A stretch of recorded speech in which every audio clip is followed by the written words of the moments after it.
नमस्कार। MHD6 में आज हम वापस से हिंदी नाटक का विकास क्रम इसी विषय पर चर्चा करेंगे। तो प्रसादोत्तर युग के जो मुख्य जो नाटककार हैं उनमें हैं विष्णु प्रभाकर, जगदीश चंद्र माथुर, धर्मवीर भारती, लक्ष्मी नारायण लाल, राम कुमार वर्मा, मोहन राकेश, नरेश मेहता, विनोद रस्तोगी, सुरेंद्र वर्मा, डॉक्टर शंकर शेष, रमेश बख्शी, मुद्रा राक्षस, नरेंद्र कोहली, गिरिराज किशोर, गोविंद चातक, जयनाथ नलिन, डॉक्टर शिव प्रसाद सिंह आदि के नाम उल्लेखनीय हैं। विष्णु प्रभाकर ने अपने नाटकों में आधुनिक भावबोध से उत्पन्न तनाव एवं जीवन संघर्ष को सफलतापूर्वक प्रस्तुत किया।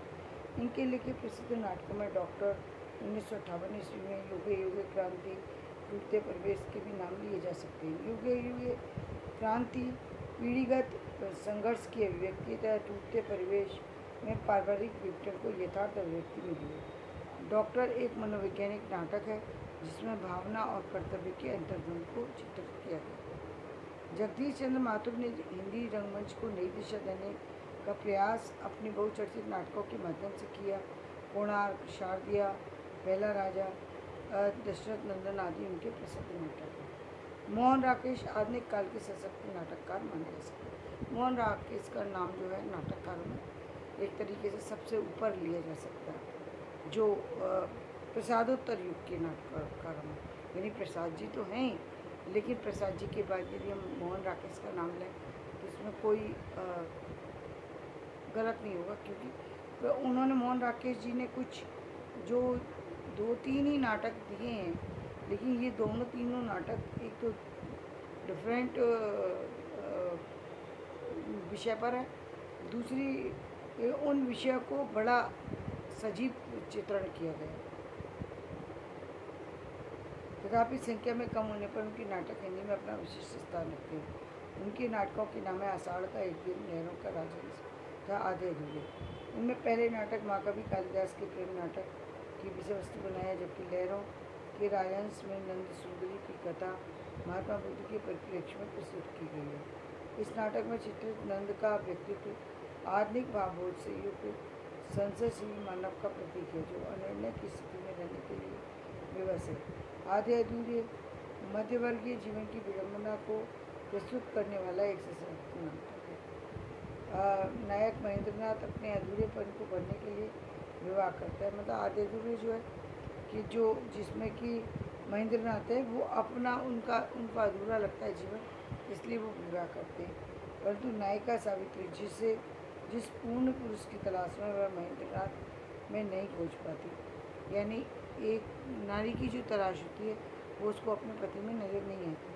वह जिन 4 पुरुषों के संपर्क में आती है सबको अधूरा ही पाती है, अतः वह सोचने पर बाध्य हो जाती है सबके सब एक है।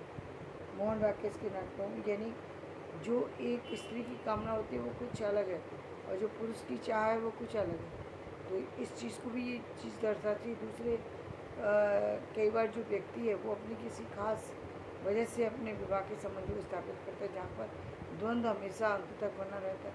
और इसी ये बात जो लास्ट में वो कहती है कि सबके सब एक से, ये बताती है कि वो की असंतुष्टि का लेवल कहाँ तक है। मोहन राकेश के नाटकों का शिल्प बेजोड़ है। रंगमंच की दृष्टि से ये पूर्ण सफल नाटक है। संवाद, भाषा, प्रस्तुतिकरण, दृश्य संकेत, रंग निर्देश, छाया, प्रकाश आदि सभी दृष्टियों से वे रंगमंच पर सफलतापूर्वक अभिनीत किए जाने योग्य हैं। विनोद रस्तोगी ने नए हाथ, बर्फ की दीवार, आज़ादी के बाद न्याय की रात नामक नाटकों में नवीन मान्यताओं का निरूपण किया। वे सफल रेडियो नाटककार भी माने जाते हैं। लक्ष्मी नारायण लाल एक बहुचर्चित नाटककार हैं।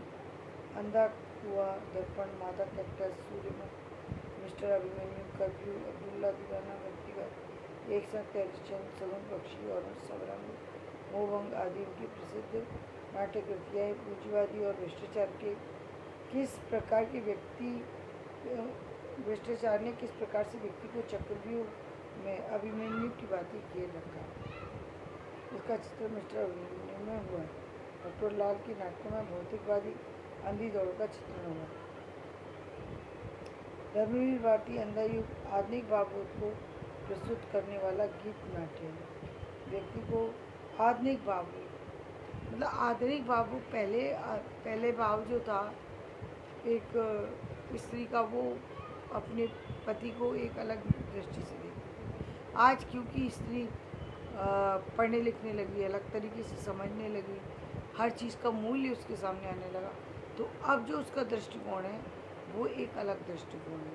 जबकि पुरुष का दृष्टिकोण आज भी वही है, चाहे वो कितना भी पढ़ लिख गया, लेकिन पुरुष की चाहना और उसका दृष्टिकोण अभी भी वही है।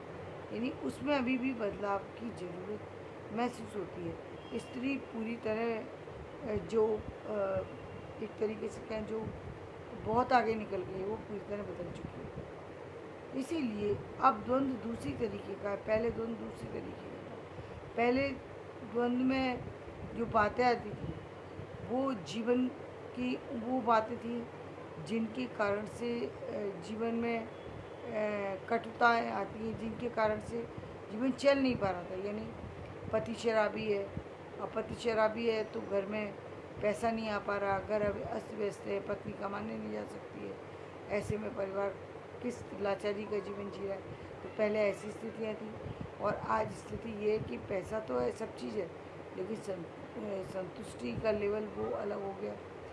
जो सेटिस्फेक्शन है, जो मतलब एक जो चाहना हो गई, दोनों एक ही जैसे रास्ते पर चल रहे हैं, दोनों की जो चाहना है वो दोनों की भिन्न भी हो सकती है, एक भी हो सकती है।